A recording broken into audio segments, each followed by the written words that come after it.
Eu sou o Cássio Eduardo e no programa de hoje eu quero falar para vocês sobre a pessoa de Jesus, os milagres que ele proporcionou, que ele fez, o desenvolvimento dos seus apóstolos, o treinamento que ele deu aos seus discípulos e tudo isso de uma forma muito inusitada. Eu vou colocar alguns episódios bíblicos, depois vocês vão poder acompanhar, com capítulos e versículos para os seus estudos. O Cristo, ele tem uma vida muito interessante, porque a Bíblia fala dele ao nascer, ele vai para o Egito. Acredita-se que ele ficou no Egito durante uns 12 anos, e nesses 12 anos que ele permaneceu lá, o que ele fez? Quais foram os ensinamentos que ele recebeu lá no Egito? Ele volta para Belém, volta para Jerusalém, toda aquela região, e a Bíblia depois só fala de Jesus aos 12 anos, mostrando uma grande sabedoria, discutindo no templo com os doutores da lei, e mais uma vez, silêncio. Ele só vai falar do Cristo na fase adulta, com cerca de 30 anos. Ele vai para o deserto, passa os 40 dias no deserto, é tentado no deserto, passa por toda aquela situação, e quando ele volta, ele passa então a escolher os seus discípulos. Pessoas estas que ele passou muito conhecimento, treinamento, desenvolveu. E eu vou citar alguns episódios interessantes aqui para fazer com que você, que está acompanhando os nossos programas, possa refletir. Num dado momento, escolhendo um dos seus apóstolos, ele diz a ele: eu te vi antes de você chegar até aqui. Esse apóstolo estava bem distante de Jesus, e quando o seu amigo, o seu irmão o convida, ele diz: será que vem coisa que preste lá de Belém? Porque a cidade de onde o Cristo veio era uma cidade muito simples, era uma cidade muito carente. E quando ele chega na presença de Jesus, ele olha para esse apóstolo e fala: tá aí, um homem de opinião, vamos dizer assim. E o apóstolo diz: mas você me conhece da onde? Eu te vi na hora que você foi convidado. E ao chegar aqui, estou aqui, na tua presença, somente tendo o entendimento do que eu já tinha visto. O apóstolo ele fica pasmo com a capacidade do Cristo, porque ele mostra uma capacidade conhecida também como capacidade profética. Ele teve uma visão de algo que estava acontecendo numa distância muito grande. É muito comum a gente escutar, conforme o Cristo está caminhando com os apóstolos e discutindo, o texto diz assim: e Cristo, penetrando nos pensamentos deles, sabia exatamente o que estava acontecendo. Porque era muito comum os apóstolos discutirem entre si, e a discussão entre eles era esta: quando Cristo estiver no seu poder, na sua glória, eu quero sentar à direita, eu quero sentar à esquerda, não, eu sou o melhor, eu sou o pior, enfim. E o Cristo sempre estava ali conduzindo, mas antes, a Bíblia diz que ele penetrava nos pensamentos. Isso é telepatia.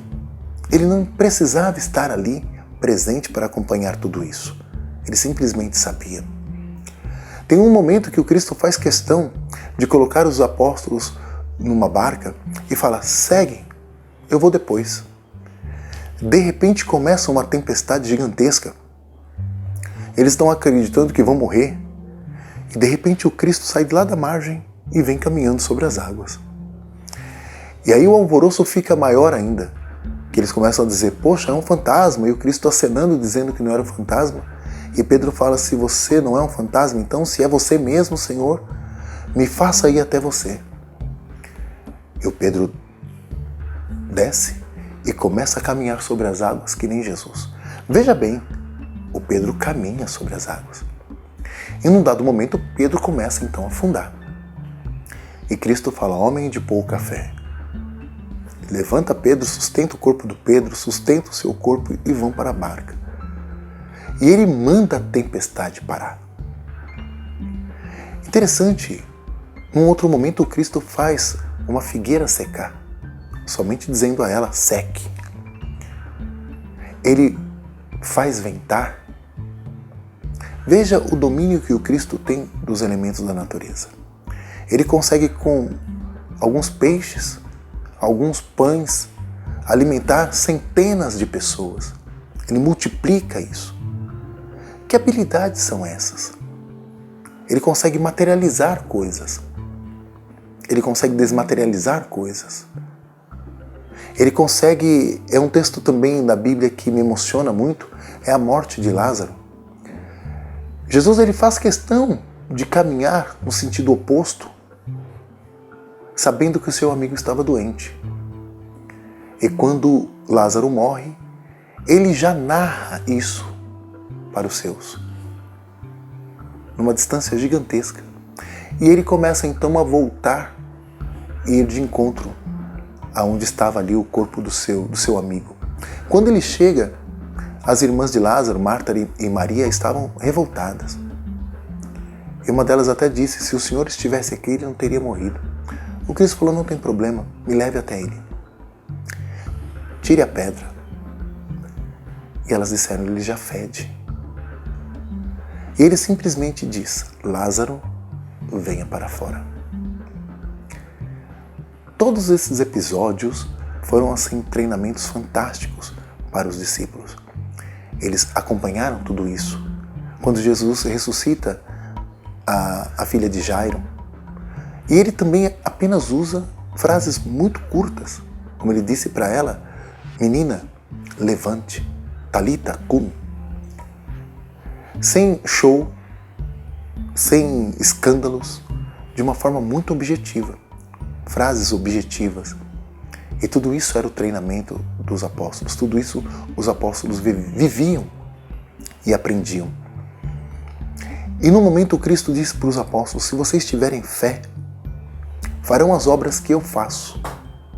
E ainda farão obras maiores do que essa. Então ele mostra para os apóstolos o potencial que eles tinham.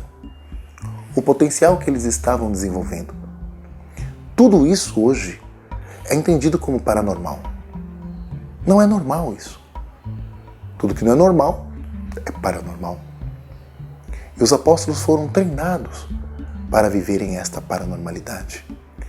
Existem também livros que não foram agregados ao cânon, que são evangelhos considerados apócrifos. Tem Evangelho de Maria, tem Evangelho de Tiago, tem Evangelho de Pedro, Evangelho de Judas.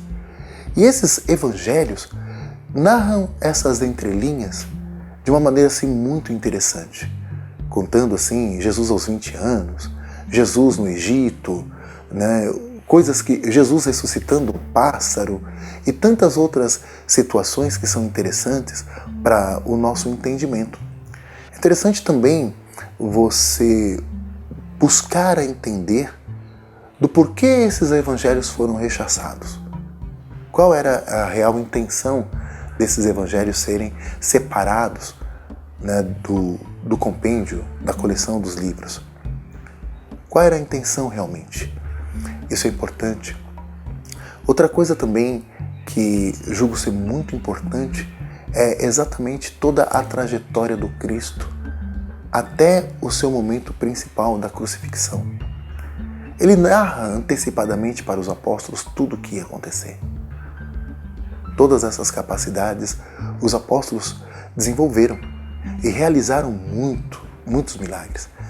Os primeiros capítulos de Atos dos Apóstolos, também conhecido como Atos de Pedro, mostra o poder que Pedro tinha, a capacidade de oratória, a capacidade de executar os milagres, e assim como os outros apóstolos também. Felipe, Tiago, a capacidade que eles tinham é algo sobrenatural, muito interessante. E o porquê que isso hoje não acontece? Será que temos algum tipo de limitação? Será que é apenas uma questão de acreditar? Será que podemos nos tornar estes super-humanos? Obrigado e até o próximo programa.